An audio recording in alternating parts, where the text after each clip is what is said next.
नमस्कार दोस्तों, आप सभी का बहुत बहुत स्वागत है। आज दिन शुक्रवार है और शुक्रवार के दिन हम लेकर आते हैं हमारी जिंदगी के रियल हीरोज को तलाश कर।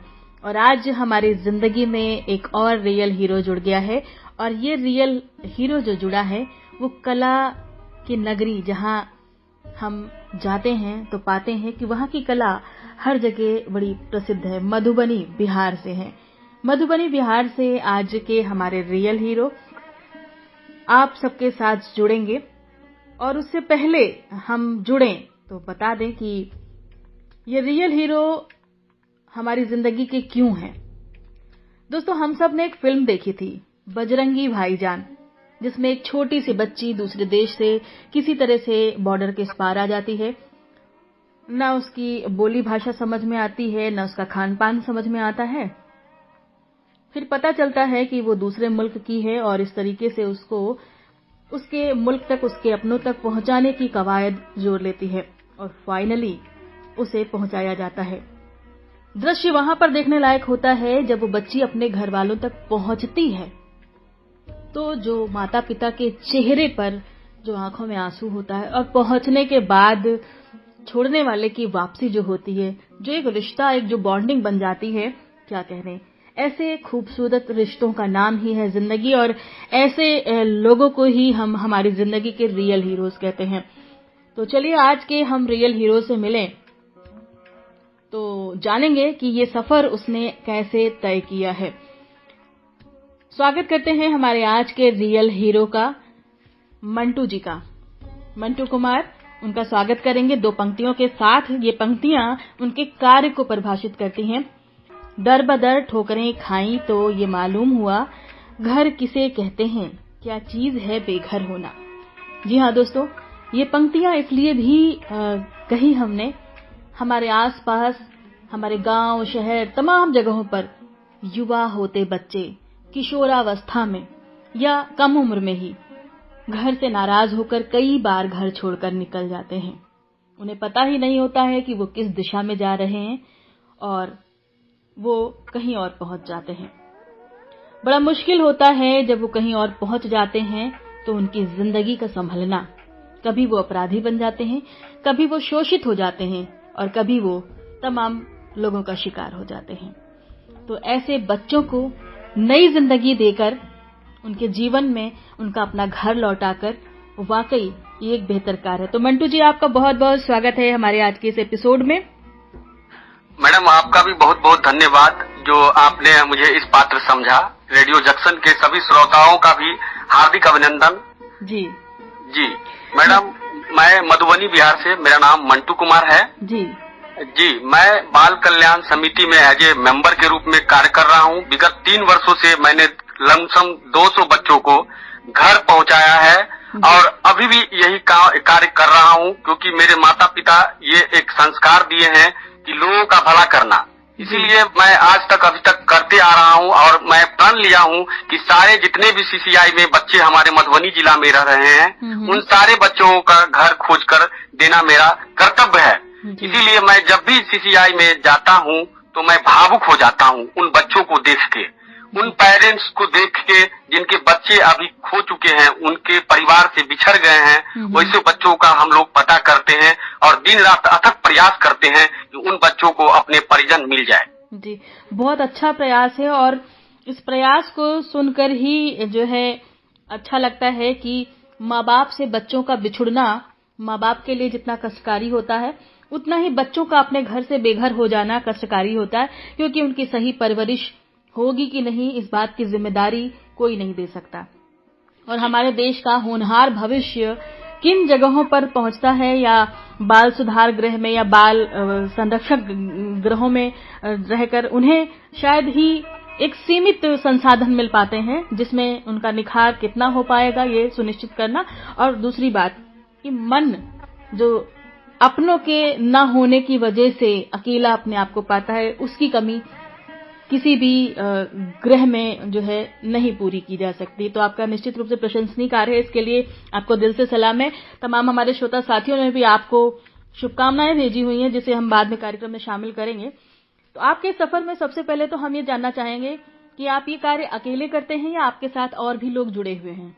नहीं, हमारा एक समिति है जिसको फर्स्ट क्लास मजिस्ट्रेट का दर्जा है, जिसको हम लोग बाल कल्याण न्यायपीठ के नाम से जाने जाते हैं, जिसको चिल्ड्रेन कोर्ट, जो जितने भी सीसीआई होते हैं उनके मतलब जो है ये समिति जो है उनकी देखरेख करती है, और उनके जो हित में जो जितने भी निर्णय होते हैं ये सारी समितियां ही डिसीजन लेती है। तो इस समिति का हम एक पार्ट है, एक मेंबर है, और इस समिति में 5 लोगों की एक कमेटी होती है जो बच्चों से जुड़े हुए मुद्दों पे ये निर्णय लेती है। तो जितने भी मतलब बच्चे हमारे सीसीआई हो या अदर जैसे मतलब चिल्ड्रेन स्लम में बस्ती में हो या शहर में जितने भी मतलब गुमशुदा बच्चे हैं, वो सारा जो है सीसीआई हो, ये सारे बच्चे ये समिति ही देखती है। जी, मोटे तौर पे अगर कहें तो हम सभी लोग ये बात समझ गए हैं कि आप लोग जो है सीसीआई के साथ जुड़ करके उन बच्चों को घर तक पहुंचा रहे हैं जो गुमशुदा हैं। जी जी जी जी। अब बात आती है कि ये जो बच्चे पहुंचा रहे हैं और आपने जो कार्य किया है, करीब 200-250 बच्चों को पहुंचाया आपने जी, तो ये अपने आप में टिपिकल टास्क है, क्योंकि एक शहर के बच्चे नहीं है, सिर्फ मधुबनी बिहार के बच्चे नहीं है, पूरे देश से हैं और देश के बाहर से भी कुछ बच्चे हैं जिन पे आप लोगों ने काम किया। पड़ोसी देश नेपाल के भी बच्चे हैं जहां आपने पहुंचाया उनको जी। तो ये जो पूरी आपके 5 लोगों की समिति है या जो कोई भी लोग हैं, तो दूसरे राज्यों में संपर्क करना और उनके बच्चों का ठिकाना पता लगाना, बच्चों के घर का पता लगाना, उन तक पहुंचाना या कंफर्म करना कि कौन सा बच्चा किस घर का है, सच में है कि नहीं है, ये सब चीजें वेरीफाई होते हुए ही पहुंचती हैं। तो ये सब कैसे करते हैं? सबसे पहले मैडम ये है कि जब बच्चा मिलता है तो हम लोगों के पास या तो पुलिस लेके आती है, या तो चाइल्ड लाइन जो है मिसिंग जब भी होता है तो चाइल्ड लाइन देते हैं, हम लोगों के पास समिति के पास आके उपस्थापन करते हैं, या जीआरपी के द्वारा हमारे यहाँ बच्चे उपस्थापन होते हैं, या किसी भी अन्य पर्सन के द्वारा अगर बच्चे प्राप्त होते हैं तो वो समिति के समक्ष प्रस्तुत करते हैं। तो समिति उस समय जो है फॉर्म एक 18 होता है, वो 18 भर के और वो समिति सीसीआई में तत्काल उन बच्चे को भेज देती है। वहाँ पे सारा उनको भोजन, पानी, कपड़ा लत्ता जितने भी चीज मुहैया होता है वो सारा चीज वहाँ मुहैया होता है। उसके बाद धीरे धीरे बच्चे की काउंसलिंग की जाती है कि आखिर बच्चा किस वजह से घर से पलायन किया है और कब किया है, कितने दिन हो गए हैं घर से बिछड़ा हुआ, तो वो उनको काउंसलिंग करते हैं। काउंसलिंग में पता चलता है कि मतलब बच्चे कब भूखे थे, कब खाए कि नहीं, मतलब कब घर से निकले, क्या ऐसी परिस्थिति बनी जो घर छोड़ के बच्चे निकल चुके हैं। तो काउंसलिंग में कभी कभी काउंसलिंग में भी पता नहीं चल पाता है कि आखिर बच्चे घर से पलायन क्यों किए गए हैं। बहुत सारे ऐसे बच्चे होते हैं जो विशेष होते हैं, वो सही काउंसलिंग में नहीं बता पाते। तो हम लोग उस परिस्थिति में बच्चे की खान पीन से पता करते हैं, शहर से पता करते हैं, बोली विचार भाषा से पता करते हैं। इस तरह अथक प्रयास के बाद हम लोगों को कभी ना कभी कोई ना कोई क्लू मिल जाता है, जिससे बच्चे के घर को खोजने में हम लोगों को आसान होता है। और उससे कई वर्षों से जो 8 से 10 साल, 3 साल, 5 साल इस तरह से बिछड़े हुए बच्चों को हमने कई बच्चों को मतलब घर तक पहुंचाने का कार्य किया है। जी। आपकी ये बात सुनते सुनते अभी जहन में एक सवाल आया कि चूंकि बच्चों की आप लोग जब काउंसलिंग करते हैं तो इतने सारे केस आपने देखे हैं, सबसे ज्यादा कौन सी वजह निकल के आई जिसकी वजह से बच्चे घर से पलायन करते हैं, बाहर आते हैं और फिर खो जाते हैं? अधिकतर जो है मैडम, अधिकतर 6 से 12 वर्ष के जो आयु के बच्चे होते हैं, 6 से 12 वर्ष के आयु के अधिकतर दूसरे राज्य के बच्चे होते हैं जो हमारे जिला में आते हैं, क्योंकि हमारा जिला जो है एक इंटरनेशनल जिला से, इंटरनेशनल बॉर्डर जो है हम लोगों के जिला से सटता है, जिसे बहुत सारे बच्चे नेपाल से भी पलायन करते हैं क्योंकि वहाँ गरीबी बहुत ज्यादा है। तो बॉर्डर खुले होने के कारण वहाँ से भी बच्चे हमारे जिला में बहुत पलायन करते हैं। दूसरे राज्य से भी हमारे जिला में जो ट्रेन आती है उस ट्रेन में भी हम कई बच्चे 6 से 12 साल के बच्चे उसमें आ जाते हैं। माँ पिताजी के डांट फटकार जैसे बहन से नाराज होकर कोई 10 वर्ष की बच्ची को कोई बेच देता है काम के लिए। इस तरह बहुत है। और जो जितने भी रहते हैं सारे, अगर मान के चलिए मानव तस्करी की ही बात करें तो ऐसे में मामा, ताऊ, चाचा, दादा, परिवार के ही लोग अशिक्षा होता है, अनपढ़ होता है, पैसे की आर्थिक तंगी के कारण ऐसे बच्चों को मानव तस्करी के रूप में धकेल दिया जाता है। ऐसे उभर के हमारे पास ये सब बहुत चीजें सामने आती है। तो जो बच्चे परिवार के द्वारा ही मानव तस्करी के रूप में बेचे गए होते हैं और वो इधर भटक के आते हैं, तो जाहिर सी बात है कि उनके परिवार वाले फिर स्वीकारना जो है मुश्किल रहता होगा उनके द्वारा। बहुत सारे वजह हो जाते हैं, परिवार नहीं स्वीकारने की वजह से। कोई बहुत सारे परिवार ऐसे होते हैं जो अपने पहचानने से इनकार कर देते हैं। फिर बाद में जो है ना हम लोग उनका फिर से माता पिता का भी काउंसलिंग करते हैं, फिर बच्चे का काउंसलिंग करते हैं, फिर लोगों से मतलब संवाद करते हैं, गांव में जाते हैं, ऑन द स्पॉट लोगों से बात करते हैं, फिर दोनों पक्ष को समझाते हैं, फिर बच्चे को वहाँ देते हैं। फिर जाके अगर फिर भी एक्सेप्ट नहीं करते हैं तो मैं बच्चों को उस लेवल का मतलब हम लोग ज्ञान देते हैं, स्किल करवाते हैं, जो बच्चे अपने हुनरमंद हो जाए। अभी बहुत सारे बच्चे हमारे होटल मैनेजमेंट कोर्स करके अपने पैर पे 10 से 20 हजार रुपए की जॉब कर रहे हैं। बहुत सारे इस तरह की। अभी हमारा मॉगनीज के साथ मेरा मतलब बात चल रहा है। बहुत सारी लड़कियां हैं जिसके माता पिता मिसिंग है, आज तक नहीं मिले। उसके मॉगनीज कंपनी में उन लोगों को फिर जॉब प्लेसमेंट हम लोगों को करवाना है, वो भी उनके साथ बातचीत हो रहा है। बहुत सारे कंपनी आगे आए हैं ये इस तरह के बच्चों के लिए। जी, बड़ा खूबसूरत प्रयास है। और बहुत सारे केस ऐसे भी है मैडम जो मतलब कि मतलब साफ ही माता पिता नहीं मिलते हैं, तो वैसे बच्चे को हम लोग मैरिज भी करवाते हैं। जी, जाहिर सी बात है कि उनकी जिंदगी को सेटल करने की पूरी व्यवस्था जो है देखनी पड़ती है। ये एक जिम्मेदारी भरा कार्य है। बहुत सारे श्रोता इस वक्त हमारे सुन रहे होंगे देश भर से, और उनके मन में जो सवाल होगा वैसा ही एक सवाल है। एज अ श्रोता अगर मैं सोचूं तो मेरे मन में भी होगा कि अगर आप लोग तो एक संगठन से जुड़े हैं, जो प्रॉपर काम कर रहे हैं और एक नेटवर्क बना हुआ है आपका जो कर रहे हैं, मान लीजिए कि अगर हमारे आसपास कोई बच्चा ऐसा गुमशुदा हमें मिले तो हम उसे सबसे पहले क्या करें, कैसे सुरक्षित जगह पहुंचाएं, क्या प्रक्रिया हमें फॉलो करनी चाहिए, या किसी को भी हमारे आसपास जो भी कोई ऐसे बच्चे को देखता है पाता है तो क्या हम पालन करें कि उस बच्चे को सुरक्षित जगह पहुंचा सके? सबसे पहले अगर आपको कोई बच्चा मिलता है तो सबसे पहले आपको 112 या 1098 चाइल्ड लाइन का टोल फ्री नंबर है, आप उस पे तुरंत टोल फ्री नंबर पे आप सूचना करें कि अमुक जगह अमुक स्थान पे एक बच्चा प्राप्त हुआ है। अगर उससे भी नहीं हो तो आप नजदीकी जो पुलिस स्टेशन है वहाँ पे एक आप जाके वहाँ पे इस तरह की गुमशुदा की मतलब रिपोर्ट लिखवा सकते हैं, या स्थानीय बाल कल्याण समिति है उनको भी तत्काल आप सूचना दे सकते हैं। मतलब इस तरह से आप सूचना देने से बच्चे जो है जहाँ पे सही जगह बच्चे मिल जाएंगे, परिवार मिल जाएंगे बच्चे के। ये जो टोल फ्री नंबर आपने बताया ये पूरे देश में लागू है? हाँ, पूरे देश में लागू है। 112 और 1098 जो है पूरे देश में लागू है। पूरे देश में आप कहीं से भी ट्रेन से या बस से या कहीं भी हैं, आप वहाँ से अपने मोबाइल से इस नंबर का यूज कर सकते हैं और बच्चे की सही जगह मतलब रिपोर्ट लिखवा सकते हैं आप वहाँ से जी, जिससे बच्चे को जरूर तत्काल जो है वो समाधान मिल जाएगा।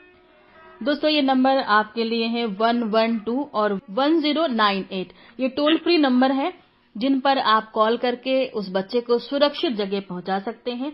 अगर ये नंबर आप तक जानकारी में नहीं है तो आप अपने नजदीकी थाना क्षेत्र में उस बच्चे को सुपुर्द कर सकते हैं और इस तरह से उस बच्चे को एक सुरक्षित जगह पहुंचाने का कार्य हो सकेगा। तो ये नैतिक जिम्मेदारी दोस्तों हम सबकी भी बनती है कि हमारे आसपास कभी कोई ऐसा बच्चा दिखे तो हम उसे सुरक्षित जगह पे सुरक्षित हाथों में पहुंचाएं, ताकि उसके लिए खोजबीन की जा सके, उसके अपनों तक पहुंचाने के प्रयास हो सकें, या फिर उसे उसके जीवन में आगे बढ़ने के लिए सकारात्मक दिशा में प्रयास किए जा सकें। क्योंकि हर जगह संस्थाएं मौजूद होंगी या हर जगह हमारे रियल हीरोज की तरह ऐसे लोग मौजूद होंगे ये जरूरी नहीं है।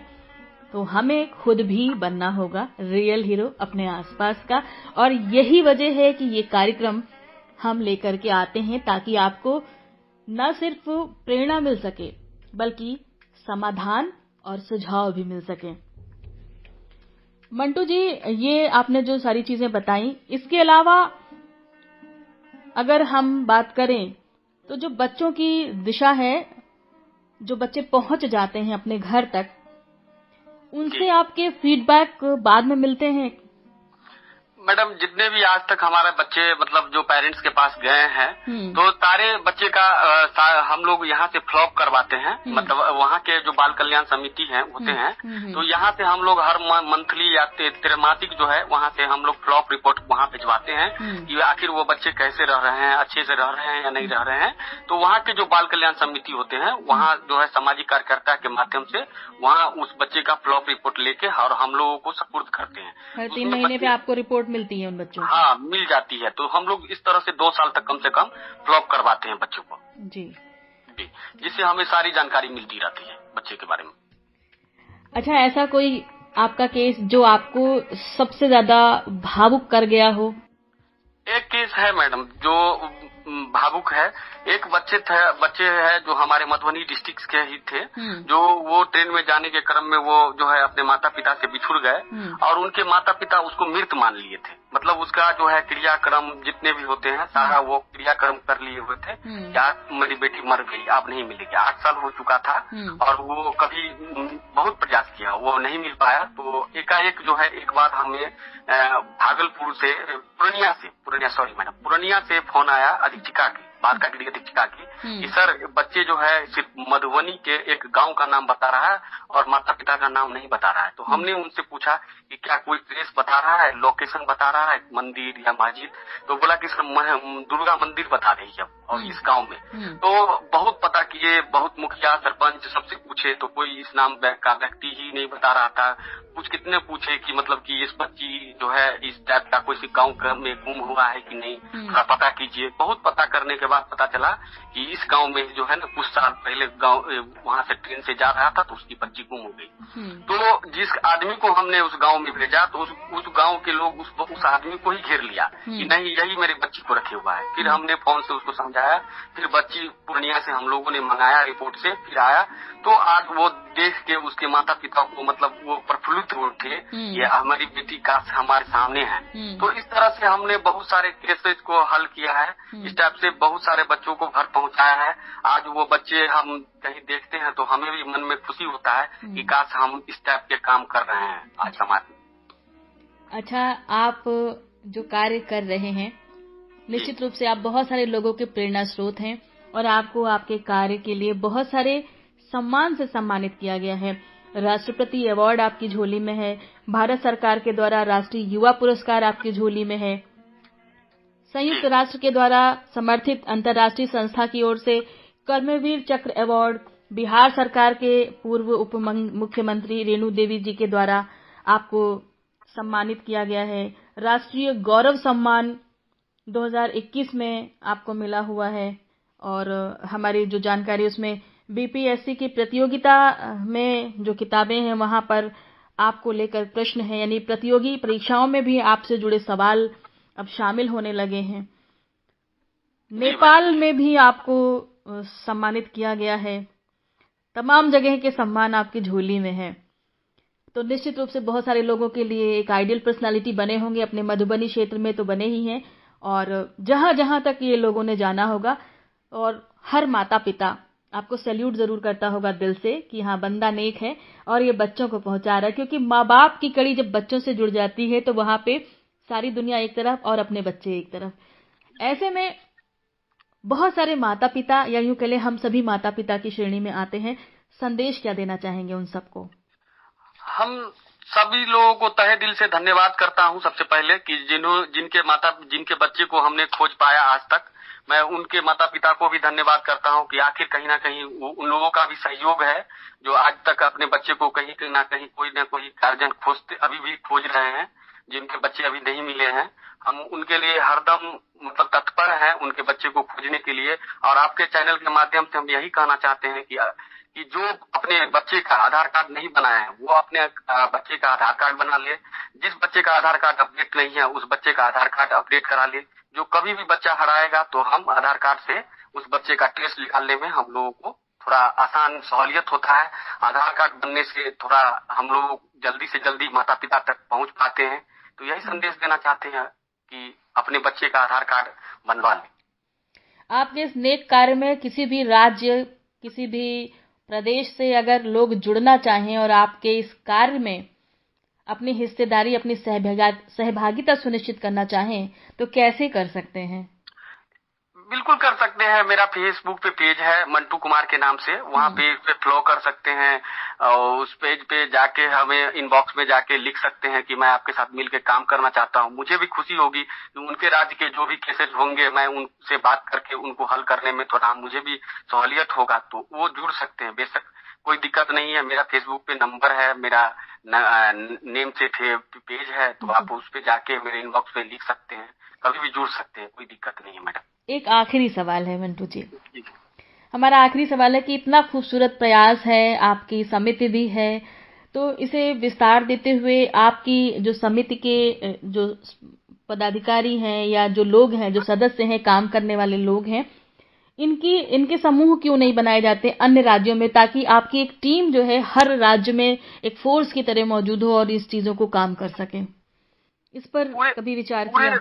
पूरे देश में मैडम बाल कल्याण समिति पूरे देश स्तर पे इनकी कमेटी है, और पूरे देश में जो है ना हर एक विभाग के अंतर्गत इनको संचालित किया जाता है। जैसे बिहार में समाज कल्याण है, दूसरे राज्यों में अन्य मंत्रालय के द्वारा इनको संचालित होती है, लेकिन पूरे देश की जितने भी डिस्ट्रिक्ट हैं, जितने भी जिलाएं हैं, उनमें सभी में बाल कल्याण समिति की समितियां हैं। वहाँ पे जाके आप अपने मुद्दे को रख सकते हैं, 0 से 18 वर्ष के जो भी मुद्दे हों, तो आप वहाँ पे जाके अपना रख सकते हैं, और उस समिति के द्वारा आपको उचित निर्णय जो भी होंगे वो आपको मतलब आपके हित में लिया जाएगा।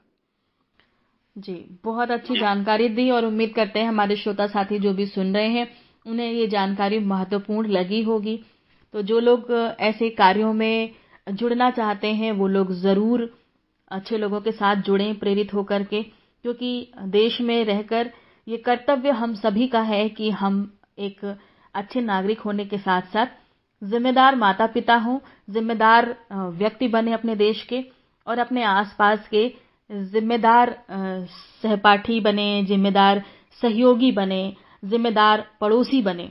हर भूमिका में हम जिम्मेदार हों, और ये हमारा नैतिक दायित्व है। और सच पूछिए दोस्तों तो ये हमारे संस्कारों में भी शामिल था, लेकिन आधुनिकता की भागदौड़ में कहीं न कहीं ये सब गुम होता जा रहा है। यही वजह है कि बहुत कुछ हमारा छूटता जा रहा है। हम पड़ोस के बच्चे को देखते हैं गलत होते हुए, गलत करते हुए, लेकिन हम टोकना भूल चुके हैं। शायद हमारे एक टोकने से बहुत सारी जिंदगियां बदल सकती हैं। तो आप ये मत सोचे कि कोई क्या कहेगा, लेकिन उस वक्त आप जरूर टोके जब जरूरी हो।